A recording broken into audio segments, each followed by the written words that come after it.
I have a little 2-year-old Pomeranian, and Pomeranians are not the best, at least Philip is not the best for working with fear.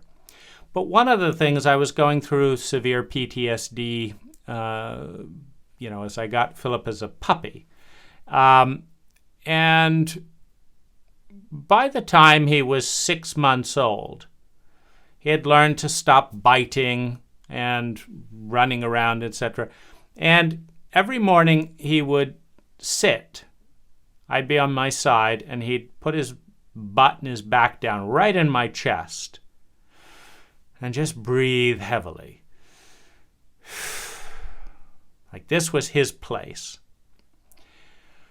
And I would wake up, and there'd be this warm, breathing, playful, pleasant entity that wanted to be there. And I was so grateful. It's like nobody else in the entire planet wants to be there to greet me when I wake up. And that is, of course, the terror of an abused child. That I'm unloved, I'm unwanted, I'll be all alone. So here's my point. Animals are smarter than many human beings at certain things. Making you feel loved, making you feel safe, making you feel valuable, making you feel important. Now, these are talents that any intelligent culture teaches its people. How to make everyone around you feel valuable, meaningful, special, that you matter and close. But we are not an intelligent cult in this domain.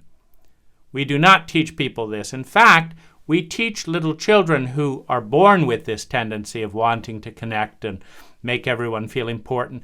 We teach children how to dissociate, dominate, manipulate, disconnect, judge, and shame themselves and plenty of other people.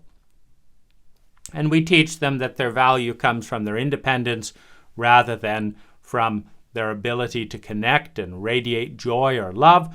And so we do not have very many people in our culture who can do what a dog can do.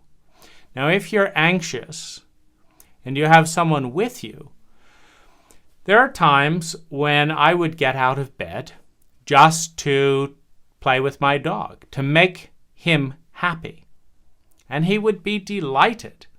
And it's so much fun to watch a to watch a dog shake off trauma. I am a giant, nor am I always a friendly giant when I'm scared and small and feel helpless. I can be cruel, impatient, critical. And here's this little dog, right? Who understands, or,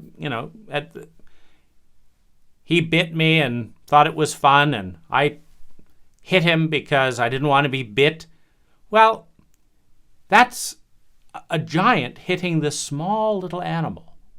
Well, what's so interesting about animals in terms of their traumatic intelligence relative to human beings is he's not in therapy 45 years later dealing with this, right?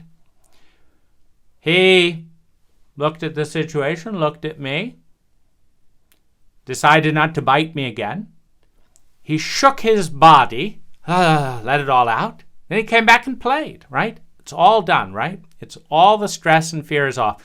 The shaking brings him back into the moment. That's now in the past. We're going to continue playing. So I want to encourage people who are anxious, people who have attachment disorder, people who are suffering from trauma, to find a healthy animal who may be the healthiest being in your life, healthier than you, healthier than your parents, healthier than your family, your culture, a being that knows how to spend most of its energy creating secure attachment, play, fun, relaxation, and affection.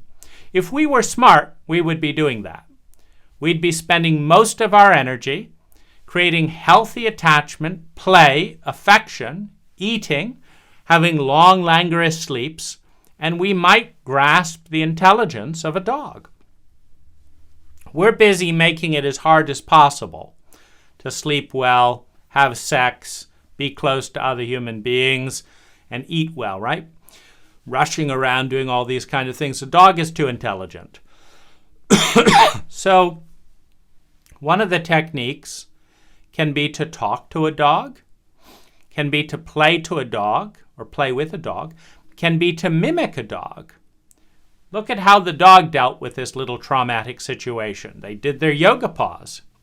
You ever seen dogs do yoga? They stretch, move through the position, they shake off the energy, and then they go back to doing something with a lot more life and vitality.